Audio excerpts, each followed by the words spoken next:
All right, people. So I'm very sure you guys would have seen the video of Mona's coach, Craig Butler, basically going at the referee.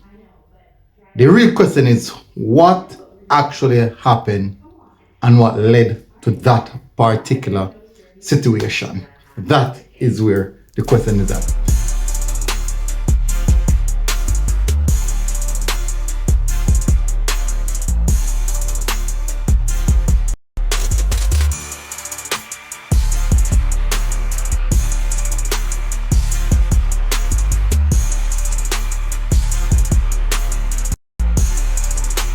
The question is that. So big up on yourself, people. Welcome back to MG Sports TV.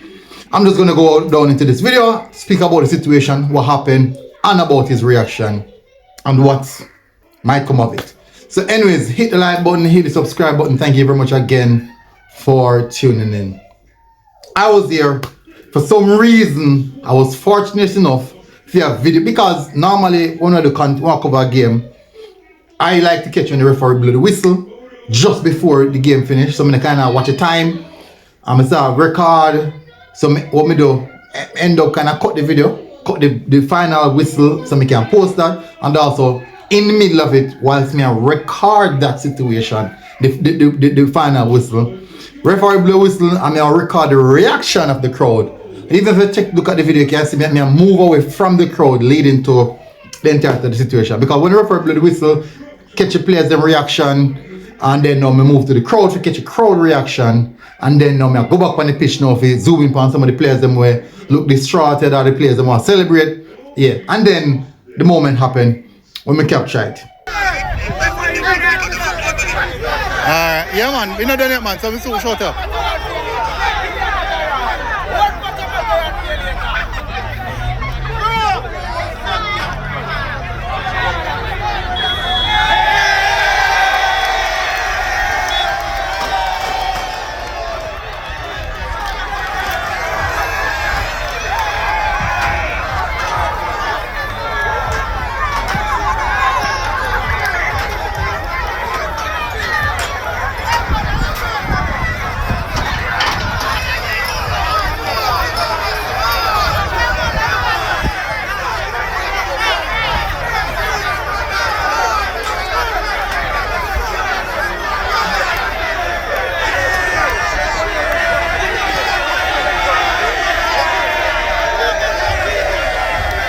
Let me capture it. Now, for you to get full context of what happened and the reason why he's upset, listen to this video. Got no integrity. Got no integrity. No, tell me what, no. Listen to me. We all watch the clock. The fourth official, my assistant coach, everybody watch the time. They finish the game 4 to 5 minutes early. And when they stop the game, on their way to start, it needed another minute. You got no integrity, boy. And integrity will continue throughout your lifetime. You may do this today, and catch up for you. Remember me telling you. Video. Now, the aspect of the video I wanted to listen to specifically why he got so upset was the time of the game, the time management of the game. That's where he's upset. So listen to this again. This is the time aspect of it. Listen to me. So basically, watch the clock. The fourth official, my assistant coach, everybody watch the time. They finish the game 4 to 5 minutes early. And when they stop the game, on their way to start, it needed another minute. So basically what he's saying is that the referee supposed to play 9 minutes at a time, and the referee only played between 3 to 4 minutes of at a time. No, instead the referee cut it 3 minutes short. So basically the referee play about 6 minutes at a time. Yeah, my apologies where that is concerned. So is that so? Is that actually a fact? So in his post, he made a post on IG The problem that I have with the post is the post did not necessarily reflect what happened, and also the post that he made kind of sidestep the reality of the and the real aspect of the issue. So let me just read the post. This is what the post stated. This is the post he made, basically trying to clarify or to explain what really happened. So listen to this. He said, 1, the referee sent to this game is a JC old boy or JC college pass student recently. 2, he ignored 5 blatant penalties and brutal tackles by the Eltham players on the Mona team. Now, 1, he went to JC and also Woolmans. But from my perspective, if you were at the game kind of refereed a little bit in favor of Mona and a little bit balanced. I say it was more of a split game, balanced game, because it was a very physical game, a lot of harsh tackles on both sides as well. Now, if you think I'm being biased or lie, me I tell, the full game. Fortunately, normally I clips me do. Fortunately, this time around, my cameraman catch all the entirety of the game. So that game will be on YouTube. Look out for that game. Now I'm gonna try to say my best I can post it by this evening so you can watch it for yourself if you think. And if that's the case, clip out those pieces and post those challenges. And also look at the referees work in the game. And by that you can definitely come to your own conclusion. And if you think this video I'm speaking from a biased perspective, so don't take what I'm saying, go see it for yourself. Let's continue. Eltham player, so 3, he made a point of duty to tell us and the 4th official that there will be 9 minutes added for time wastage to the end of the game. This is where the issue came in. The 4th official advised our coaching staff when the 9 minutes began. Our assistant coach Ricardo Martin timed the 9 minutes. The referee ended the game in the 3rd minute of 9 minutes before the full 9 had elapsed. So basically, 45 minutes come, referee say 9 minutes added on, 9 minutes added on, and 45 minutes by the 48th minute, game done. That's what he's saying basically. Now, I'm going to provide evidence that that is not the case. I'm going to provide evidence that the game did not blow off before the time. And you'll be surprised what else I'm going to present to you. Let's continue. I was asked, good. I asked the 4th official if he played out the 9 minutes. As it was clear he did. The 4th official admitted no, he did not. I went on the field to ask the referee why he did not play the other 5+ minutes. He told me to go away. It was my right as a coach to ask and defend my team. With guilt plastered all over his face, I continued to ask him why did he do that, where is his integrity. Now, asking the integrity part, that's more to the second part of the video. The video I'm just show you all go. I received a red card. I will gladly take another for doing the right thing. The game was over and I did what every coach at any level would and should do. I didn't go to the strike or fight. I went to ask why he cheated our team. Now, let's say the assistant did not hold back the Mona coach, Craig Butler. Can the referee categorically confirm that you weren't going to strike him? Can anyone 100% certain say you weren't going to strike him? And there's a reason why the referee backed off. Because the referee said, what is this a coach going to do? And the referee will not allow someone to strike him. So he might back off. Then, even if the case, if you're protesting something, what need is there for you to be approaching the referee that aggressively? You could stand in front of the referee and have that discussion, attacking the coach. So from everyone's perspective, it seems like an attack. Not everyone said, but you have persons who have a passion. And everybody did it at the highest level. Of course, Mr. Coaches get red card. When coaches are cuss referee, of course. But aggressively going towards the referee, that's a different case. Aggressively going towards the referee, that is a different case. That's not anymore protest. That's not a protest anymore. That become a scene of aggression. Now let's go. Maybe if the coaches we had in Jamaica cared more about winning and getting their players to the national team to get work permit, our football would be more advanced than it is. Okay. And speed, I will not cease and desist from telling the truth and understand clearly the conflict of interest you have and you have continued to engulf yourself in will not stop me from dropping the truth of transparency.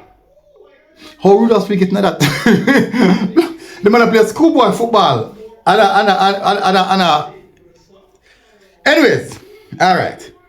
Referees Association and people of Jamaica, how would you feel if you showed up for Trinidad and Tobago match in Trinidad and the referee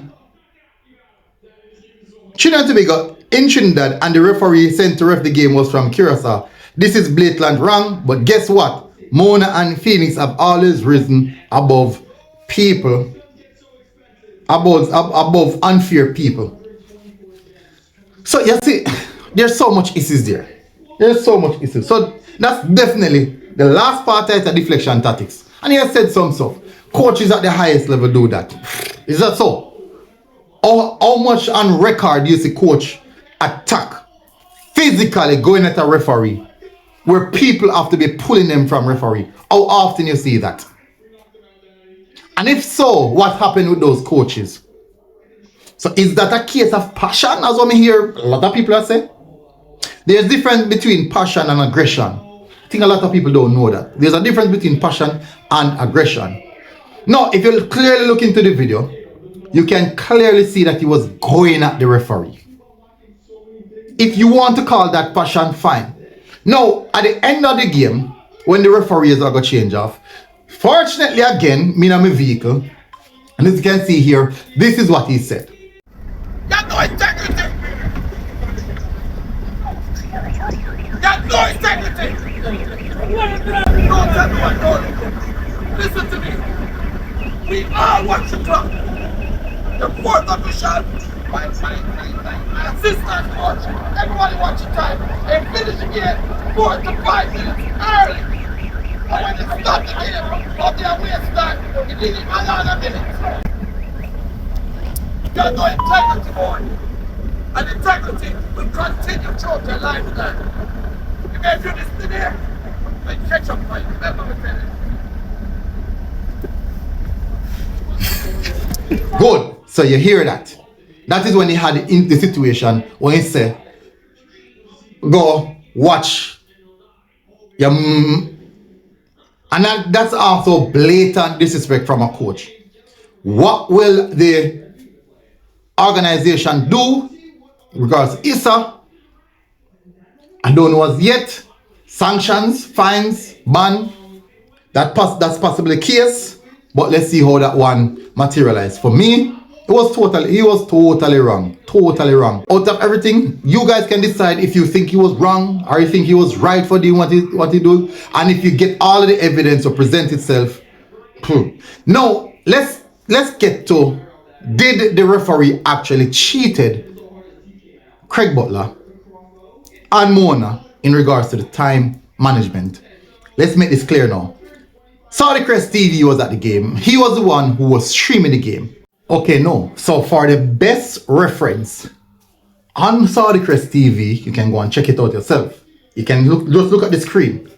The referee blew the whistle exactly 51 minutes 36 seconds. Now, initially, we all know, according to the statement that Craig Butler, Mona head coach, said, is that it was supposed to be 9 minutes. It was supposed to be 9 minutes. Now, the problem here, if you look at that video for Saudi Crest TV, When he started when he started streaming the video, the game has already started. He did not start recording the video the minute the whistle was blown. He started the video approximately in a region of about 5 to 6 minutes. And even if, let's say it's not 5 to 6 minutes, let's say it's 3 minutes. He started streaming the video 3 minutes. Because what happened is that he pack up him stuff right there. So the second half started. The second half started and he was not able to start streaming right away. But he started streaming like 3, 4, 5 minutes thereabout. I don't know the exact time, but I'm 100% sure it was not momentarily after the referee blew the whistle. Because I was speaking to him and I said to him, and if you cannot think of joke, go and ask him yourself, go and ask all that persons them what that was there. Even real Riley Media. And the whole statement was, what I said to him is that you missed the first half, technically missed most of the first half, and he still wasn't able to start stream exactly as the second half started. But he said, no, so people still are going to enjoy it. I'm going to say, yeah, of course. But it was just a little bit of a discussion between both of us. But the game, the referee blew the whistle again, 51-36. 51-36. Now that would mean after 45 minutes, how much minutes? People tell me how much minutes extra that would play. That would mean he played 6 minutes. 6 minutes. 6 minutes and 36 seconds. No? So let's say the game done 51-36. That's the streaming time when the game exactly minutes where the referee blew off a game. So let's say we add on 2 minutes on it. I would carry to how much? 53-36, right? We should have meant that in total would be 8 minutes 36 seconds played on the clock. And me say, and that's just 2 minutes. Let's say Saudi did not start the stream until 4 minutes into the game. So as me say, it's between 4, 5 and 6 minutes. I think it's close to R. It's between about 5 to 6 minutes. The time lapse between the game start and Saudi started to streaming. That is the time lapse. That is the time lapse. So imagine now, if you add 4 minutes on top of 51-36, that would go on to 55-36. That would go on over. That would be 10 minutes 36 seconds. So the evidence is there, as you can see on your screen. The evidence is there. So from your perspective, tell me, where was the referee wrong in that? No, the JC, former JC student claim, as me say, he's also a former Woolman's boys as well. So as me say, go and check the video for yourself. Watch the game, watch the entirety of the game. And if you think that the referee cheated, no problem. But may I provide the game so you can see it for yourself. Big up on yourself, people. Smash the like button, hit the subscribe button. Tell me your thoughts in the comment section and go on the game and comment also how much foul you see, how much bad call you see, how much call referee make in favor of Eltham. And we'll see. Anyways, big up on yourself, people. And also tell me, scrap all the penalties them and show me as well. Big up, people. Enjoy the rest of the day. God bless you. Out. Boom. Now I mean outside.